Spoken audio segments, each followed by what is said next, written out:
మనిషికి నిద్ర ఎందుకు పట్టదండి? భయమైనా ఉండాలి, కోపమైనా ఉండాలి, కోరికలైనా ఉండాలి.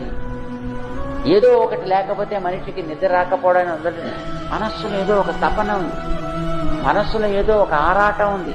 అది అవుతుందో అవ్వదో, ఇలా అవుతుందో, ఇలా అయిపోతుందో ఏమిటో, ఇది వచ్చి మీద పడిపోతుందో ఏమిటో, అప్పులాళ్ళు వచ్చి పట్టుకుంటాడో ఏమిటో, మరొకడు వచ్చి ఇంకోటి ఏదో చేస్తాడో ఏమిటో.